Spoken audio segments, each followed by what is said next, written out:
I'm in Austin. I'm at the big 5G event, and I've been joined by Max Silber from MetTel. Max, nice to meet you, and thanks for joining me. Pleasure. No, thanks for having me. And yeah, I mean, maybe you could just start and tell us a little bit about MetTel, what you do, where you're sort of positioned in the value chain. Sure. So I'm VP of Mobility and IoT for MetTel. MetTel's a US-based provider of mobile services as well as wireline services to about 5,000 enterprise customers nationwide, including federal, so including the US government. Okay. Really providing everything from what you think of when you think of 5G, your mobile device, your mobile phone, your tablet, all the way through the spectrum of devices directly to the enterprise end user. Okay, so very much an enterprise focus and public sector. Exactly. Obviously things like reliability and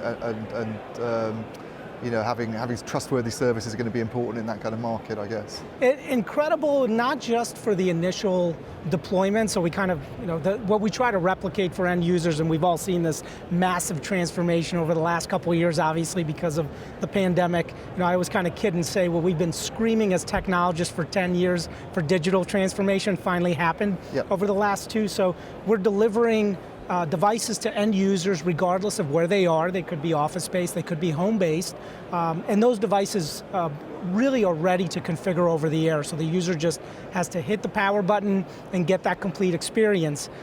The other thing we learned through changing our model from the traditional sense to more an as-a-service is people have a tendency to also break devices, so then especially with enterprise, with public services, how do you get that replacement device out to them, but configured exactly as that individual needs, again, configured over the air, and then take care of the security and the recycling of the old device. So we do a complete as-a-service model for enterprise to obviously maximize reliability, but also maximize uptime of the individual.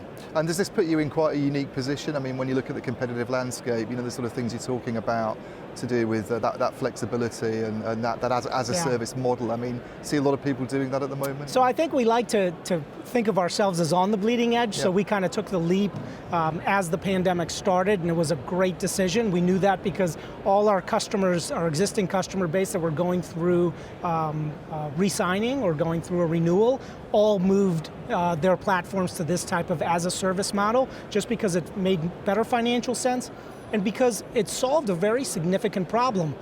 Everybody forgot that when the pandemic started and people started to work from home, that included IT.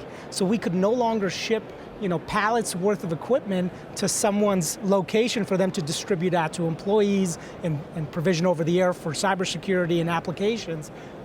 So we now moved into this model where obviously no IT professional wanted to get pallets of equipment at their home, so we were able to ship directly to the end user, and it helped us build this model that now, regardless of where individuals end up, some corporations are bringing some staff members back or bringing them back part-time, it's really, it does not change the model of how we deliver the device, completely configured and ready to use. Obviously, 5G's, you know, a very important aspect of that. We're here at the big 5G show, so it really enables that end user to use the device, to have the connectivity and the speed that they need for all those Zoom calls and Teams calls, which we kind of get the world we all live in these days, and that's really the new user experience. Yeah, it sounds like the pandemic's been quite a catalyst for the business in terms of speeding things up and changing the way you operate.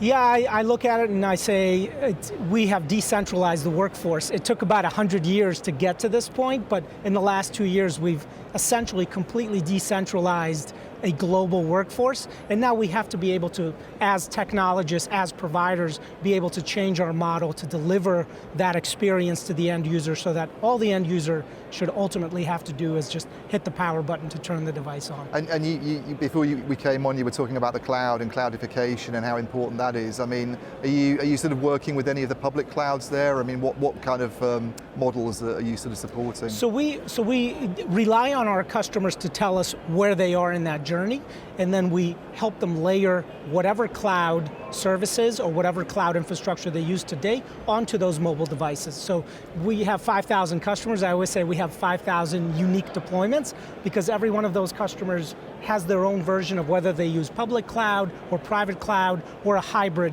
across their entire infrastructure. The importance for providers is not to try to force the issue one way or another. I think our responsibility is to work with the infrastructure that the customer's chosen, and again, ultimately deliver, as end users, we want to be able to look at a device and be able to access the applications that we need from the corporation. We don't want to be part of that journey of, well, I need to log into a public cloud or a private cloud or launch some kind of VPN client. So for us, it's always been about listening to our customers, identifying how that enrollment process works in order to get the right applications on the device, and then helping them implement it in as much of an automated fashion as possible, typically 99 to 100% automation to get that device up and running. Okay, and as you say, we're at the big 5G event, and you mentioned 5G briefly, but I mean, how important is this sort of technology development from your perspective? Are you sort of conscious of things like standalone and what kind of difference that can make, I guess, to the business?